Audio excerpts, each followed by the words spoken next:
Capítulo 10. La inflación. Antes de adentrarnos en el estudio de las condiciones económicas actuales, nos ocuparemos de un nuevo concepto clave, que es la inflación. La mayoría de nosotros cree que la inflación se debe al aumento de los precios, pero no es así. Imaginemos que una manzana y una naranja valen $1 este año, pero $10 al siguiente. Dado que su gusto por las manzanas y las naranjas no cambia de un año para otro, lo que de verdad ha cambiado es su dinero, pues ha perdido valor. La inflación no está causada por el aumento de los precios. El aumento de los precios es más bien un síntoma de la inflación. La inflación está causada por la presencia de demasiado dinero circulante con respecto a los bienes y servicios que de verdad existen en la realidad.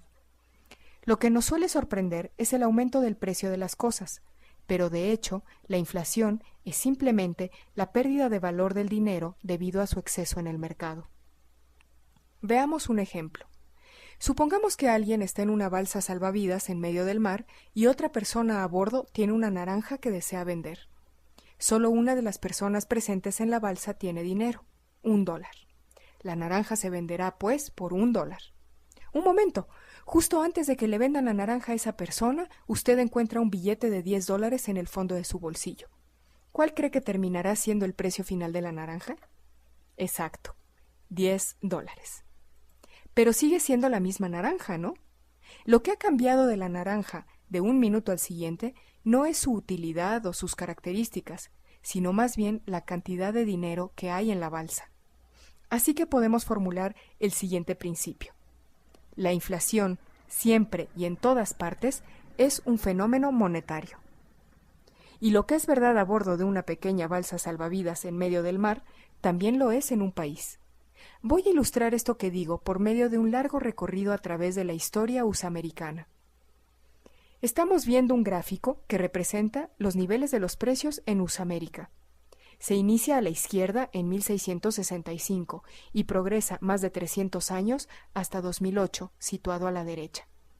Pero en este momento únicamente vemos en el gráfico la inflación del periodo, que va desde 1665 hasta 1776. En la columna vertical, las cifras indican los niveles de los precios, no la tasa de inflación. Ahora bien, me podrían preguntar, ¿cómo se pueden comparar los precios de 1665 a los de 1776 o, menos aún, a los de 2008? La vida ha cambiado mucho a lo largo de todo ese periodo. Incluso si ha sido necesario que me tome algunas obvias libertades, lo que aquí se compara son las cosas básicas de la vida. En 1665 la gente tenía que alimentarse igual que en 1776. La gente debía utilizar un transporte, recibir una educación y vivir en casas en 1665 igual que en 1776. Lo que aquí se compara es el costo relativo de la vida en un periodo con el costo relativo de la vida en el siguiente, es decir, la inflación. En 1665, al costo básico de la vida se le ha atribuido un valor de 5. Lo que a mí más me sorprende de este gráfico es que desde 1665 hasta 1776 no hubo ninguna inflación. Durante 111 años, $1 ahorrado era $1 ahorrado. ¿Son capaces de imaginar lo que significaría vivir en un mundo en el que fuese posible ganar $1,000 hoy, enterrarlos en su jardín dentro de una cajita y que 111 años después alguno de sus tataranietos los encontrase al plantar un árbol y pudiera comprar las mismas cosas que esos $1,000 permiten comprar en la actualidad? No se trata de una pregunta fantasiosa sacada de una novela barata. Hubo una época en que esa fue la realidad en nuestro país. Durante aquel periodo, la economía de este país se basaba en el estándar de la plata y el oro, y gozó de un enorme desarrollo con una estabilidad casi perfecta de los precios en tiempos de paz. Sin embargo, estalló una guerra, la denominada Guerra Revolucionaria o Guerra de la Independencia contra Gran Bretaña, y el país fue incapaz de costearla con el oro y la plata del tesoro. Así que fue necesario imprimir un papel moneda que se llamó Continental, y que en un principio estuvo respaldado por una cantidad especificada de oro o plata en el tesoro. Pero la guerra fue mucho más costosa de lo esperado, y ello obligó a seguir imprimiendo continentales, hasta que los británicos, conscientes de los efectos corrosivos de la inflación en una sociedad, empezaron a falsificarlos y a distribuir enormes cantidades de falsos continentales, hasta que la nueva moneda empezó a perder valor. No pasó mucho tiempo antes de que apareciese la inflación y Abigail Adams, la mujer de John Adams, el segundo presidente de USA América, se quejó amargamente de lo caro que se había puesto todo. Según puede verse en el gráfico de la inflación, la Guerra Revolucionaria de Independencia hizo que el nivel de los precios pasase de 5 a 8. Después de la guerra, la ciudadanía rechazó tajantemente los continentales, pues prefería seguir con el oro y la plata. Vale la pena señalar que los precios regresaron pronto a sus niveles de antes de la guerra. El segundo episodio de inflación también tuvo lugar durante una guerra, y también a causa de la superabundancia de papel moneda. De nuevo, a la conclusión de la guerra, los precios volvieron relativamente pronto a los niveles anteriores a la guerra, y se mantuvieron estables otros 30 años. A estas alturas ya hemos avanzado casi 200 años en el gráfico, pero el costo de la vida seguía siendo el mismo que en 1665. Es algo fascinante. Pero, de nuevo, estalló una guerra. Esta vez la guerra civil, que fue única en su género. Para financiarla, el norte se vio obligado a imprimir un tipo de moneda cuyo nombre sigue vigente, pues no es otro que el de nuestra moneda actual. Por supuesto, en aquel tiempo el reverso del billete era verdaderamente verde.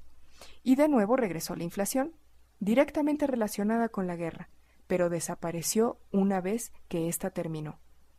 Ya han transcurrido 250 años de esta historia, y el costo de la vida seguía siendo el mismo que al principio. ¿Se lo pueden imaginar? Pero vino otra guerra, esta mucho peor que cualquiera de las anteriores, y de nuevo regresó la inflación. Y luego otra, muchísimo mayor que cualquiera de las precedentes. Y, ¿lo adivinan? También fue inflacionaria. Pero esta vez sucedió algo extraño. La inflación no desapareció. Siguió su curso hasta el inicio de la siguiente guerra. ¿Pero por qué? Hubo dos razones. La primera fue que el país ya había abandonado el estándar del oro por un estándar de papel moneda fiat administrado por la Reserva Federal, y los ciudadanos ya no disponían de ningún otro dinero al cual regresar. Y en segundo lugar, esta fue la primera vez que la maquinaria de la guerra no fue desmantelada tras la conclusión de las hostilidades. En vez de ello, se mantuvo una movilización total para una prolongada Guerra Fría, que fue un conflicto tan inflacionario como la peor de las guerras. Y si observamos en retrospectiva todo este periodo histórico, podemos formular un principio muy obvio. Todas las guerras producen inflación, sin excepción alguna. ¿Pero por qué? Es muy sencillo.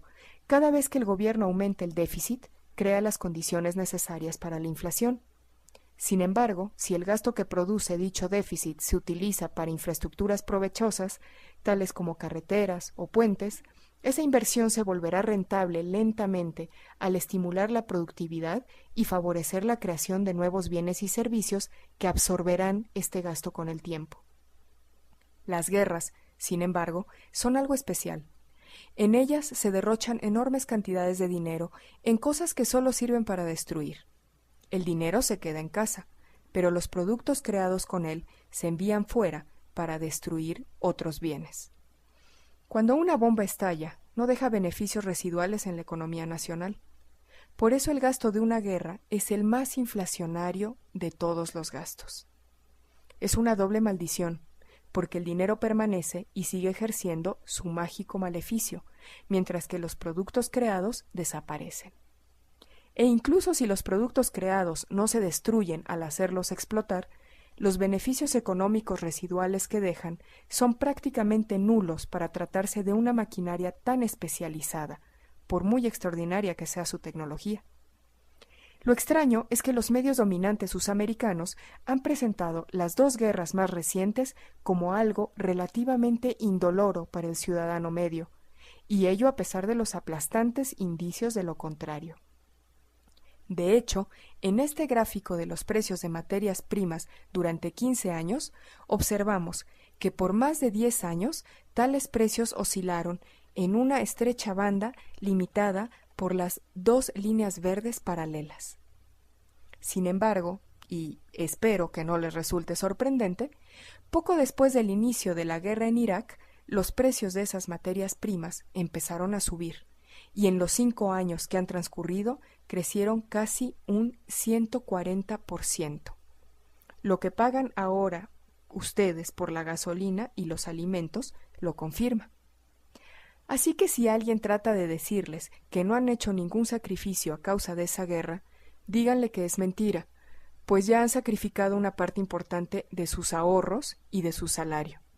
Pero volvamos a nuestra historia. Aquí vemos la inflación entre 1665 y 1975. Puesto que ahora sabemos lo que hizo Nixon el 15 de agosto de 1971, ¿cuál creen que será el aspecto que adoptará el gráfico entre 1975 y hoy en día? Este es el mundo que hemos conocido. Hemos vivido durante tanto tiempo en la abrupta subida de la curva y estamos tan acostumbrados a ella que casi la consideramos normal. El hecho de que la inflación sea hoy algo permanente y vaya aumentando a una tasa porcentual hace que nuestro dinero pierda valor de forma exponencial. Eso es lo que esta gráfica en palo de hockey nos está diciendo a gritos. ¿Qué significa vivir en un mundo donde el dinero pierde valor de forma exponencial? Ustedes saben bien lo que significa, porque viven en él. Significa que uno debe trabajar cada vez más y con mayor ahínco para no quedarse atrás, y significa verse obligados a tomar decisiones enormemente arriesgadas a la hora de invertir, en un intento de hacer crecer nuestros ahorros lo suficiente como para evitar las pérdidas producidas por la inflación. Significa que ahora necesitamos 2 salarios, mientras que antes nos bastaba con 1. Y significa que nuestros niños crecen solos, porque tanto al padre como a la madre no les queda más remedio que trabajar fuera. Un mundo en el que el dinero vale cada vez menos resulta diabólicamente complicado y no deja margen alguno para el error, sobre todo a quienes carecen de los medios necesarios o de las conexiones apropiadas. Y eso no tiene por qué ser así. De hecho, durante la mayor parte de la historia de nuestro país, no fue así. Me cuesta mucho creer que la inflación sea algo obligatorio y con una función esencial para el bienestar, puesto que entre 1665 y 1940 este país fue testigo de un enorme progreso sin que hubiese ningún tipo de inflación continuada. Este capítulo tiene como objetivo mostrarles que nuestro país no siempre vivió bajo un régimen de inflación perpetua, y que desde un punto de vista histórico, la inflación es algo muy reciente. Para añadirle perspectiva a todo esto, veamos ahora los momentos en que nuestro país abandonó el estándar del oro, primero de forma interna y luego por completo. Es posible que se queden sorprendidos, como a mí me sucedió, al descubrir que la inflación no es una de esas leyes misteriosas que rigen la naturaleza, como lo es la ley de la gravedad, sino un claro asunto de política económica. De manera que ya podemos conceptualizar el concepto clave número 5. La inflación, siempre y en cualquier lugar, es un fenómeno monetario. Y si lo expresamos de otra manera, también podremos decir que la inflación es un acto político deliberado. Alguien dijo con sarcasmo, el papel moneda termina siempre por volver a su valor intrínseco, 0. Ese alguien fue Voltaire en 1729. Por supuesto, fue demasiado pesimista en su evaluación. Su valor intrínseco no es 0, como bien lo prueba la fotografía de esta mujer alemana que la muestra aprovechando la energía intrínseca de estos billetes para quemarlos en su caldera y transformarlos en calor. John Maynard Keynes, el padre de la rama de la economía que hoy domina nuestras vidas, dijo lo siguiente sobre la inflación. Lenin tenía toda la razón. No hay manera mejor, más sutil o segura de destruir las bases de una sociedad que corromper su moneda. Mediante un proceso continuo de inflación, los gobiernos pueden confiscar, en secreto y sin que nadie se dé cuenta, una parte importante de la riqueza de los ciudadanos. Este proceso utiliza todas las fuerzas ocultas de la economía para destruir, y lo hace de una manera imposible de diagnosticar. Dado que los arquitectos y administradores de nuestro sistema monetario son muy conscientes de los efectos destructores y corrosivos de la inflación, es lógico que nos preguntemos qué es lo que buscan. Para terminar, en este capítulo 10 del Crash Course señalaremos las conexiones de 3 detalles muy importantes. Primero, en 1971, USA América, y por extensión el mundo entero, eliminaron la última relación existente con el oro y las limitaciones que éste imponía.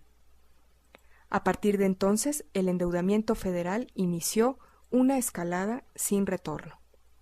Segundo, al mismo tiempo, la provisión de dinero inició a su vez su escalada sin retorno y empezó a crecer a una velocidad mucho mayor que la de los bienes y servicios existentes en la realidad. Lo cual nos lleva al punto 3, que es la inflación, es decir, el resultado totalmente predecible de los puntos 1 y 2. Pim pam pum, 1, 2 y 3. Los 3 están interconectados. Los 3 expresan lo mismo y ejercen una influencia devastadora para nuestro futuro. Si son ustedes de la opinión de que no pasa nada si estos 3 gráficos siguen creciendo de forma exponencial hasta el infinito, ya pueden abandonar el Crash Course. Pero si no lo creen, probablemente les interese continuarlo. Es de una importancia fundamental que comprendan la manera en que estos 3 puntos se interconectan, que evalúen los riesgos que corren y que tomen las decisiones que se imponen ante la posibilidad de que el futuro sea radicalmente distinto del presente. Ahora, una vez que hemos estudiado la función exponencial, el dinero y la inflación, disponemos ya de las herramientas necesarias para abordar los restantes capítulos del Crash Course. Pero antes debemos conectar unos cuantos puntos más. Los espero en el capítulo 11, titulado ¿Cuánto es un billón? Adelante. Capítulo 10. La inflación. Antes de adentrarnos en el estudio de las condiciones económicas actuales, nos ocuparemos de un nuevo concepto clave, que es la inflación. La mayoría de nosotros cree que la inflación se debe al aumento de los precios, pero no es así. Imaginemos que una manzana y una naranja valen $1 este año, pero $10 al siguiente. Dado que su gusto por las manzanas y las naranjas no cambia de un año para otro, lo que de verdad ha cambiado es su dinero, pues ha perdido valor. La inflación no está causada por el aumento de los precios. El aumento de los precios es más bien un síntoma de la inflación. La inflación está causada por la presencia de demasiado dinero circulante con respecto a los bienes y servicios que de verdad existen en la realidad. Lo que nos suele sorprender es el aumento del precio de las cosas, pero de hecho, la inflación es simplemente la pérdida de valor del dinero debido a su exceso en el mercado. Veamos un ejemplo. Supongamos que alguien está en una balsa salvavidas en medio del mar y otra persona a bordo tiene una... Pero sigue siendo la misma naranja, ¿no? Lo que ha cambiado de la naranja de un minuto al siguiente no es su utilidad o sus características, sino más bien la cantidad de dinero que hay en la balsa. Así que podemos formular el siguiente principio. La inflación, siempre y en todas partes, es un fenómeno monetario. Y la naranja que desea vender. Solo una de las personas presentes en la balsa tiene dinero, $1. La naranja se venderá, pues, por $1. Un momento, justo antes de que le vendan la naranja a esa persona, usted encuentra un billete de $10 en el fondo de su bolsillo. ¿Cuál cree que terminará siendo el precio final de la naranja? Exacto, $10.